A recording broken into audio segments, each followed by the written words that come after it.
Հարգելի գործընկերներ, սիրելի ժողովուրդ, ժամե շարունակ ականատես ենք լինում, թե ինչպես երկնքից իջած թևերը կտրած հրեշտակի նման ընդդիմադիր գործիչները փորձում են այս ամբիոնից, այս դալիճից ժողովրդին համոզեն, որ այս ազգային ժողովը լեգիտիմ չէ։ Բայց այդ դեպքում հարց, հարգելիներս, եթե այս ազգային ժողովը լեգիտիմ չէ, այս դալիճում ինչ գործ ունեք։ Իմիջիայլոց ամպագորգոր հայտարարություններ էր անում հենց Գեղամը Մանուկյան Հայաստան դաշինքից, բայց սովորության համաձայն ես ոնց հասկացա Հայաստան դաշինքի ելույթը ունենալուց հետո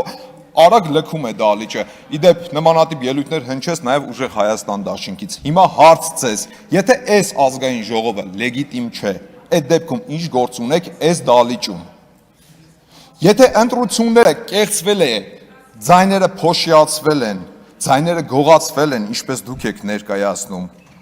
Եթե ձեր ներկայացնելով այս իշխանությունը լեգիտիմ չէ, մինչև այսօր փողոց ինչի դուրս չեք եկել։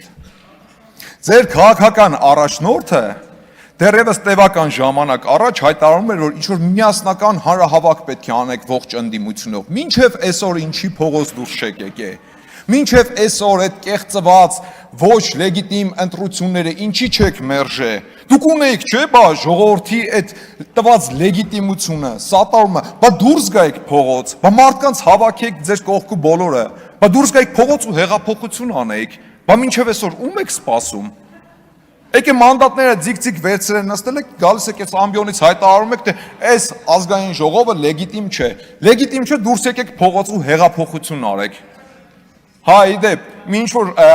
պրոցես է սկսվել ձեր խմբակցությունում, փորձում եք արդարացնել ձեր յուրայիններին ամենայն դեպս երևի բացատրել, փորձել մեկնաբանել յուրայիններին, թե ինչի եք վերցնում մանդատները։ Որովհետև ամիսներ առաջ անընդհատ կրկնում եք այն թեզերը, թե էսա գալու եք ձեր միակ ուժով վերցնեք իշխանությունը, այն ինչ ընտրությունների արդյունքում տապալվեցիք, ինչպես դուք եք ներկայացնում բոլորին, թե շուտով Սամվել Կարապետյանը լինելու է վարչապետ, տապալվեցիք այդ հարցում, հետո համոզում եք, թե սահմանադրական դատարանի որոշումներով հնարավոր է գաք նորից իշխանության, պարոն Վարդևանյան, ոնց որ գազ եք տալու սահմանադրական դատարանում, բայց ոնց Կարապետյանը ասեց, պարզվեց Զապորոժեց էր, լավ գազ չտվեցիք։ Տեսակ, էդ էլ չստացվեց, հիմա եկել եք այս ամբիոնից, փորձում եք համոզել, թե ինչի համար եք մանդատները վերցնում։ Վերցրել եք, թե չէ, դա ձեր գործն է, բայց այդ կեղծ թեզերը մի փորձեք մատուցել հանրությանը։ Մանդատները վերցրել ենք, որ մեր եկեղեցին փրկենք, մանդատները վերցրել ենք, որ հայ մնանք։ Բա դրանից առաջ էլ ասում եք, գալիս ենք ընտրությունները հաղթենք, դառնանք վարչապետ, որ Հայաստանը չփլուզվի, որ եկեղեցիները չփլուզվեն։ Բանտրությունները պարտվելուց հետո Հայաստանը ինչի չփլուզվեց, այն 300,000 ադրբեջանցիները ուր են հարգելիներս, ուր են, մինչև այսօր ուր են, Հայտնի Կոկորդիլոսի անեկդոտը երևի լավ էիք սերտել, ափսուս, Հայաստան դաշինքի մեր պատգամավորները լքեցին դալիճը, ասելիք շատ կար, խոսում են ինչ-որ եկեղեցիներ փրկելուց, եկեղեցիներին տեր լինելուց, հələ մի հատ հիշեք, ձեր քաղաքական ուժը, ձեր պայքարը սկսելուց հետո ինչ հայտարարություն արեց, գալիս եք եկեղեցին փրկեք, մի հատ գնացեք տեսեք հələ քանի հատ եկեղեցի է փլուզվել, թե հակառակը, հələ գնացեք մի հատ փորձեք հաշվեք։ Խմբակցությունն է վերաբերվում ուժեղ Հայաստան, նստեք տեղներդ ինչի եք խառնվել իրեր։ Չի կարելի ախր, դուք շատ ազատ եք, ձեզ համար շարժվում, լռեք։ Գալիս եք եկեղեցիներ փրկելու, հələ մի հատ գնացեք հաշվեք տեսեք քանի հատ եկեղեցի է հիմնանորոգվել, քանի հատ եկեղեցի է բարեկարգվել այս ընթացքում։ Հա, իմիջիայլոց, այսօր, այս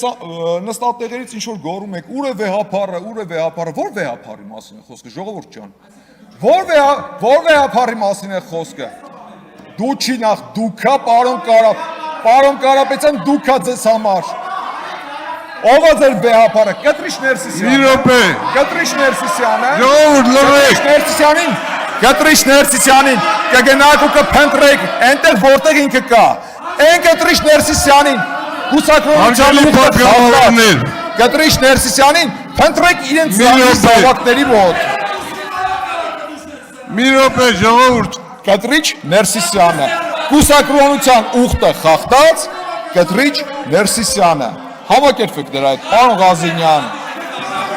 Համակերպեք այդ մտքի հետ։ Հանգստացեք։ Որովհետև ինքը կուսակրոնության ուխտը խախտած Կտրիչ Ներսիսյանը։ Համակերպեք այդ մտքի հետ։ Անդիմությունը քաղաքական խոսում է ինչ-որ տարածքներ հանձնելուց։ 2020 թվականից մինչ օրս հարգելի ընդդիմադիր գործիչներ, համբերություն ունեցեք ու մինչև վերջ լսեք։ 2020 թվականից մինչ օրս դուք խոսում եք Սյունիքը հանձնելու մասին։ Շատ խնդալու է, գիտեք այս ամեն ինչը։ Անընդհատ խոսում եք Սյունիք տարածքներ հանձնելու, տարածքներ տալու մասին։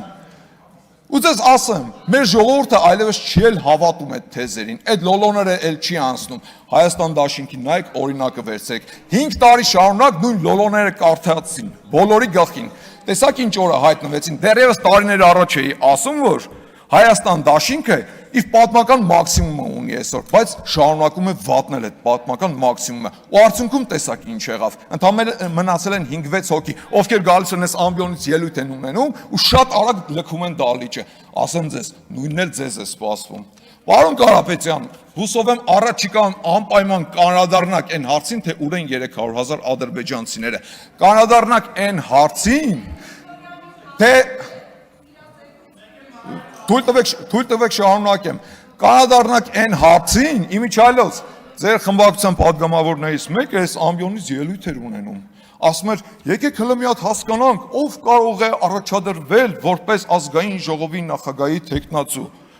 Բա Հայաստանի Հանրապետության վարչապետի թեկնածու ով կարող է առաջադրվել։ Հաստատ մի քանի օտարի երկրի անձնագիրը գրպանում դրած մարդը չի կարող առաջադրվել։ Իմիջիայլոց այդ անձնագրերից ի՞նչ կա։ Պարոն Կարապետյանը, մինչև օրս այդ անձնագրերից որից մեկից հրաժարվեց, թե չէ, թե հերթական լոլոներ, խաբեց ժողովրդին, անցավ առաջ։ Հուսով եմ առաջիկայում կանրադառնաք այս հարցին, որովհետև մի քանի անգամ նկատել եմ լրագրողները այդ հարցը իրեն տվել են, լոլո կարդալով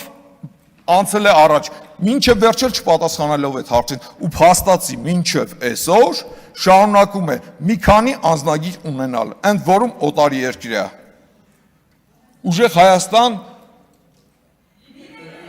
Ուժեղ Հայաստան լինելու է, ուժեղ Հայաստան միանշանակ լինելու է, բայց դա չի լինելու ձեր պատկերացրած ուժեղ Հայաստանը։ Մոռացեք, չի լինելու նման բան։ Իսկ թե ինչ է սպասում ձեր դաշինքին, շատ վառ օրինակ է Հայաստան դաշինքը։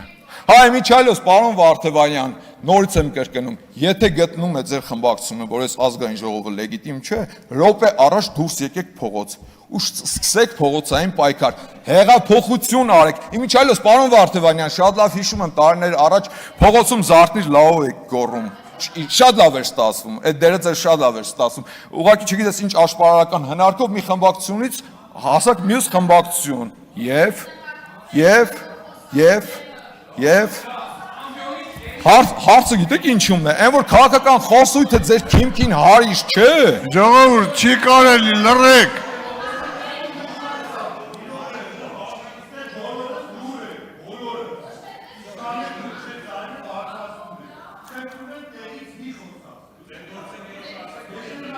Հարգելի պատգամավորներ,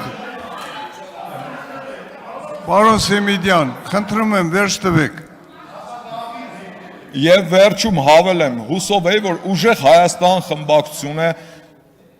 խմբակցության ղեկավարը, խմբակցության պատգամավորները իրենց մեջ ուժ կգտնեն ներողություն խնդրել մի արտահայտության համար, որը տևական ժամանակ առաջ արել էր խմբակցության անդամներից մեկը, որ ցանկանում է հայ սակրավորների մահը։ Բայց մինչև այսօր ոչ մեկից ոչ մի բառ չեմ լսել։ Ժողովուրդ, դուք լուրջ կիսում եք այդ մոտեցումը։ Լուրջ։ Դուք կիսում եք այս մարդու մոտեցումը, որ ցանկանում է հայ սակրավորների մահը, թե ձեր մեջ այդքան ուժ չեք գտնում, որ դրա համար ներողություն խնդրեք։ Իմիջիայլոց ձեր պատգամավորի տեխնացուներից մեկն էլ հայտարարում էր, թե Իրանցը անկլավ է, դրա համար էլ ներողություն ոչ մեկի կողմից չհնչեց։ Չեմ ուզում հավատամ, որ դուք էլ եք կիսում այդ տեսակետը, որ Իրանցը անկլավ է։ Ու այո, ուժեղ Հայաստան լինելու է, բայց դա ձեր պատկերացրած ուժեղ Հայաստանը չի լինելու։ Շնորհակալություն։